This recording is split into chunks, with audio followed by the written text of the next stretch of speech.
بسم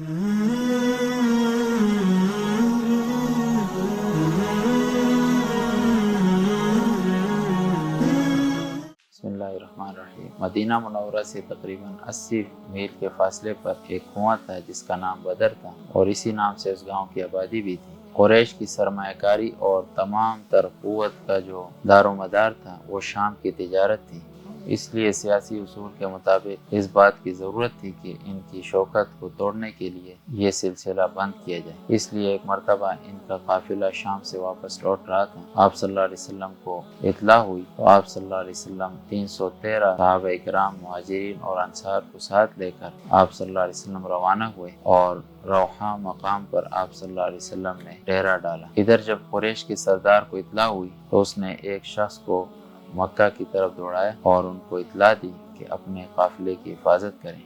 مشرکین مکہ جو تھے وہ پہلے سے مسلمانوں کے خلاف تیار تھے، اور 950 افراد وہاں سے مسلح روانہ ہوئے مسلمانوں کے ساتھ لڑنے کے لیے، اور ان کے پاس 100 گھوڑے اور 700 اونٹ تھے۔ اس کے مقابلے میں مسلمانوں کے پاس صرف 2 گھوڑے اور 70 اونٹ تھے۔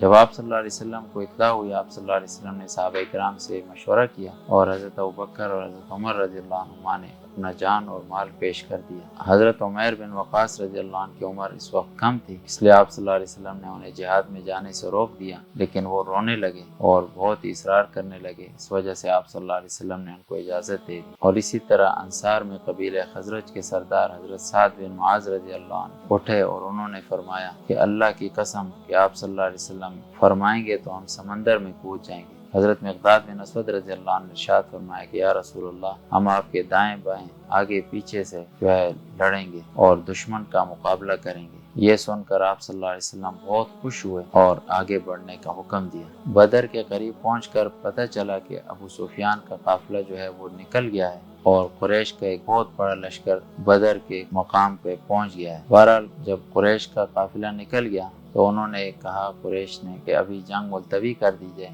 لیکن ابو جہل جو تھا اس نے یہ مشورہ دیا ان کو کہ جنگ ملتوی نہیں کرنی۔ بہرحال قریش پہلے سے پہنچے اور اس جگہ پہ انہوں نے پڑاؤ ڈالا جہاں پہ پانی بھی میسر تھا اور جگہ بھی ان کے لیے ٹھیک تھی لڑائی کے حوالے سے۔ اور مسلمان جب بعد میں گئے تو اس جگہ پہ اونٹ جو تھے وہ پاؤں بھی صحیح طرح نہیں رکھ سکتے تھے، لیکن اللہ تبارک و تعالیٰ کی طرف سے غیبی مدد آئی اور بارش ہو گئی۔ جو کفار کی جگہ تھی وہاں پہ کیچڑ بن گیا، اور مسلمانوں کی جگہ بھی جو تھی وہ سخت ہو گئی، اور پانی کے حوض بنا کے مسلمانوں نے اپنے لیے پانی جو تھا وہ جمع کر لیا۔ آپ صلی اللہ علیہ وسلم نے مسلمانوں کی صف بندی کی، اور اس کے بعد کفار کے ساتھ مقابلہ شروع ہوا۔ 17 رمضان المبارک جمعے کے دن صبح بدر کے میدان میں کفار اور مسلمانوں کے لشکر آمنے سامنے ہوئے۔ پہلے انفرادی مقابلہ ہوا، اور قریش میں سے عتبہ، شیبہ، ولید، اور مسلمانوں میں سے حضرت علی، حضرت حمزہ اور حضرت عبیدہ رضی اللہ عنہ میدان میں آئے، اور انہوں نے کافروں کا کام تمام کر دیا۔ حضرت عبیدہ رضی اللہ عنہ شروع میں زخمی ہو گئے اور بعد میں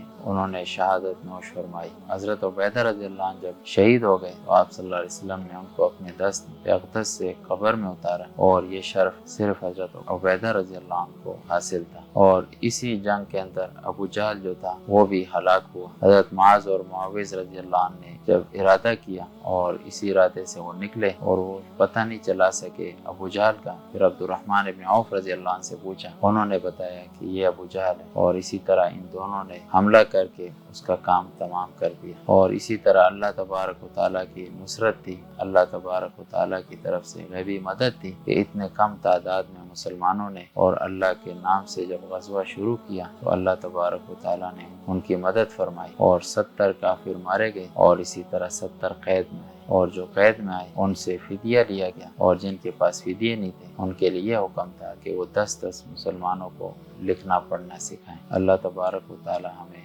اس غزوے کو پڑھنے کی اور اس کو آگے پھیلانے کی توفیق نصیب فرمائے۔ وآخر دعوانا